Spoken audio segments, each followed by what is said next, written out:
নমস্কাৰ এছকনলাইন প্লেটফৰ্মৰ নতুন ভিডিঅ'লৈ সকলো ছাত্ৰ ছাত্ৰীক পুনৰবাৰ স্বাগতম জনাইছোঁ। ডিয়াৰ ষ্টুডেণ্টছ, আজিৰ ভিডিঅ'টোত মই আলোচনা কৰিম অসম জাতীয় বিদ্যালয়ৰ ক্লাছ 6ৰ জেনেৰেল সায়েন্স অৰ্থাৎ নতুন বিজ্ঞানৰ চেপ্টাৰ 4 ইয়াত থকা ভেৰি ইম্পৰ্টেণ্ট কুৱেশ্যনসমূহ আমি ডিছকাশ্যন কৰিম। আৰু যদি কোনোবাই মোৰ এইটো চেনেলত পোনপ্ৰথমবাৰৰ বাবে চাই আছা, প্লিজ চেনেলটো ছাবস্ক্ৰাইব কৰি লোৱা আৰু কাষত থকা বেল বাটনটি অল কৰি ৰাখিবা। আজিৰ আলোচনা কৰিবলগীয়া বিষয়টো হৈছে খাদ্যৰ পৰিষ্কৰণ চেপ্টাৰ 4। বলা তেনেহ'লে পলম নকৰি ভিডিঅ'টি আৰম্ভ কৰিছোঁ। কুৱেশ্যন নম্বৰ 1, প্ৰশ্নাৱলী কুৱেশ্যন নম্বৰ 1 আমাক দিয়া আছে খালী ঠাই পূৰণ কৰা। ইয়াত দুটা কুৱেশ্যন দিয়া আছে। এ, মিশ্ৰণটোত থকা প্ৰতিবিধ বস্তুৱেই হ'ল ইয়াৰ উপাদান। এই ডেছ থকা খালী ঠাইত তোমালোকে উপাদান বুলি লিখিবা। বি, বায়ু হ'ল অক্সিজেন নাইট্ৰজেন আদি গেছৰ ডেছ, ইয়াত হ'ব কি মিশ্ৰ। তোমালোকে এনেকৈ লিখি ল'বা কিতাপত। কুৱেশ্যন নম্বৰ 2, শুদ্ধ উত্তৰ বাছি উলিওৱা। ইয়াত কেইবাটাও 3-4টাকৈ উত্তৰ দিয়া আছে, তাৰপৰা তোমালোকে শুদ্ধ উত্তৰটো বাছি উলিয়াবা। পইণ্ট নম্বৰ 1, পানীত নিমখৰ দ্ৰৱৰ পৰা পানীখিনি আহৰণ কৰা পদ্ধতিটো হ'ল, ইয়াত 3টা অপশ্যন দিয়া আছে, তাৰপিছত শুদ্ধ উত্তৰটো হ'ব অপশ্যন বি, আশ্ৰাৱণ। পইণ্ট নম্বৰ 2, ধানৰ পৰা পতান পৃথক কৰা পদ্ধতিটো হ'ল, ইয়াৰ শুদ্ধ আনচাৰটো হ'ব অপশ্যন এ, জৰা পদ্ধতি। কুৱেশ্যন নম্বৰ 3, ঘেঁহুৰ বাকলি আৰু আটা কি পদ্ধতিত পৃথক কৰিব পাৰি? ইয়াৰ উত্তৰটো হ'ব চালন পদ্ধতিত, অৰ্থাৎ ঘেঁহুৰ বাকলি আৰু আটা আমি চালনেৰে চালি পৃথক কৰিব পাৰি। কুৱেশ্যন নম্বৰ 4, মিশ্ৰৰ বিষয়ে চমুকৈ লিখা। ইয়াৰ উত্তৰটো হ'ব দুটা বা ততোধিক উপাদান একেলগ হৈ থাকিলে তাক মিশ্ৰ বোলে, যেনে গাখীৰ, চালাড, পানীৰ সৈতে নিমখৰ মিশ্ৰ ইত্যাদি।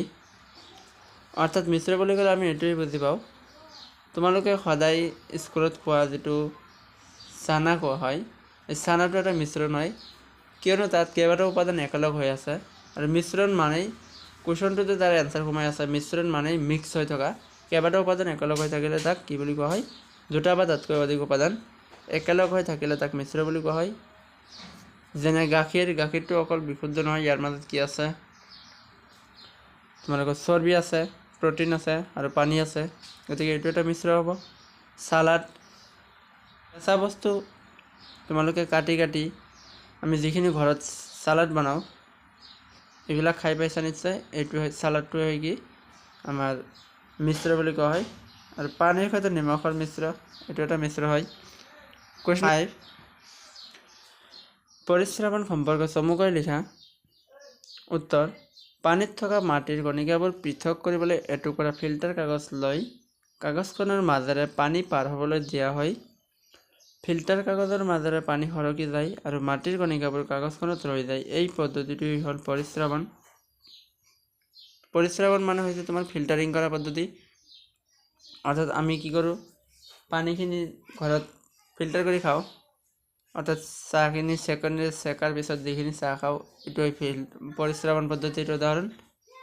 কুৱেশ্যন নম্বৰ 6, যি পদ্ধতিৰে গেছীয় পদাৰ্থক জলীয় অৱস্থালৈ পৰিৱৰ্তন কৰা হয় তাক কি বোলে?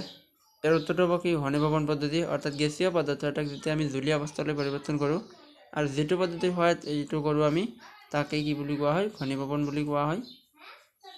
কুৱেশ্যন নম্বৰ 7, ঘৰত শাক পাচলিৰ খেতি কৰোঁতে মাটিত থকা শিলৰ টুকুৰাবোৰ কেনেদৰে আঁতৰ কৰিবা? ইয়াৰ শুদ্ধ উত্তৰটো হ'ব কি হাতেৰে বচা পদ্ধতিৰে। কুৱেশ্যন নম্বৰ 8, সাগৰৰ পানীৰ পৰা কিদৰে নিমখ আহৰণ কৰা হয় চমুকৈ লিখা। ইয়াৰ উত্তৰটো হ'ব প্ৰথমতে কিছুমান বাম গাঁতত সাগৰৰ পানী জমা কৰা হয় আৰু ইয়াৰ পিছত কি কৰা হয়? সূৰ্যৰ তাপত পানীখিনি ভাপ হৈ উৰি যায় আৰু নিমখখিনি ৰৈ যায়। এইদৰে নিমখখিনি পৰিশোধন কৰি আহৰণ কৰা হয়। কুৱেশ্যন নম্বৰ 9, ময়দা লোৰ গুড়িৰ মিশ্ৰণৰ পৰা লোৰ গুড়ি কিহেৰে পৃথক কৰিবা? ইয়াৰ উত্তৰ হ'ব প্ৰথমে মিশ্ৰখিনি এখন বগা কাগজৰ ওপৰত ৰখা হয়, তাৰ পিছত চুম্বক এটুকুৰাৰে মিশ্ৰখিনি কেইবাবাৰো লৰাই দিয়া হয়, তেতিয়া চুম্বক টুকুৰাত লোৰ গুড়িখিনি লাগি ধৰিব। এনেদৰে ময়দা আৰু লোৰ গুড়ি পৃথক কৰা হয়। কুৱেশ্যন নম্বৰ 10, দৈনন্দিন জীৱনত ছেকণ্ড পদ্ধতিৰ ব্যৱহাৰৰ উদাহৰণ দিয়া। ইয়াৰ উত্তৰটো হ'ব দৈনন্দিন জীৱনত ছেকণ্ড পদ্ধতিৰ ব্যৱহাৰৰ উদাহৰণ হ'ল পানী ফিল্টাৰ কৰা আৰু ছেকনিৰে চাহ চাকা ইত্যাদি। ইয়াত যিকোনো এটা লিখিলেই হ'ব, মই দুটা লিখিছোঁ। আৰু এইটো মই অলপ আগতে কৈ আহিছোঁ, ছেকনিৰে চাহ চাকা আৰু ফিল্টাৰ কৰা এইটো হ'ব কি ছেকণ্ড পদ্ধতিৰ উদাহৰণ। পৰিশ্ৰৱণ পদ্ধতিৰ উদাহৰণ মানে এইটোৱেই হয়। কুৱেশ্যন নম্বৰ 11, পানী আৰু চেনিৰ দ্ৰৱৰ পৰা উপাদানবোৰ কেনেকৈ পৃথক কৰিবা লিখা। ইয়াৰ উত্তৰটো হ'ব বাষ্পীভৱন পদ্ধতিৰে, অৰ্থাৎ বাষ্পীভৱন প্ৰক্ৰিয়াৰে।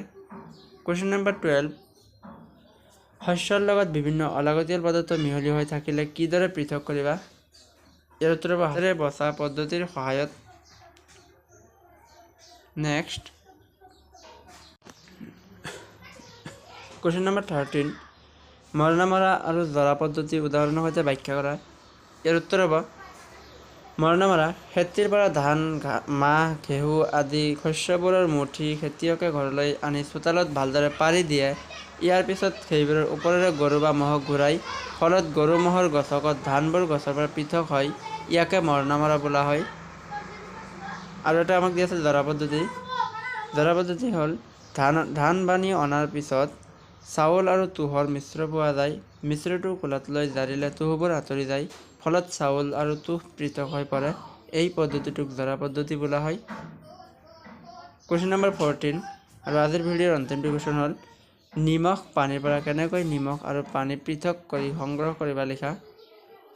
ইয়াৰ উত্তৰটো হ'ব পানী আৰু নিমখৰ মিশ্ৰৰ পৰা পানী আৰু নিমখ পৃথক কৰিবলৈ হ'লে মিশ্ৰটোক এটা পাত্ৰত লৈ গৰম কৰিলে মিশ্ৰটোৰ পৰা পানী নোহোৱা হৈ যাব আৰু নিমখবোৰ ৰৈ যাব।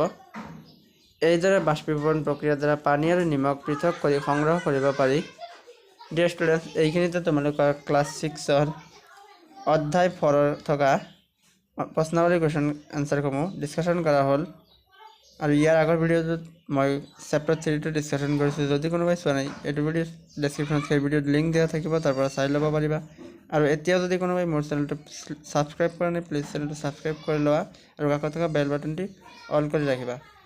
আৰু এই PDF টোৰ লিংক ভিডিঅ' ডেছক্ৰিপশ্যনত পাই যাবা, তোমালোকে তাৰ পৰা ডাউনলোড কৰি প্ৰিণ্ট আউট কৰি ভালদৰে পঢ়ি ল'ব পাৰিবা। Thank U.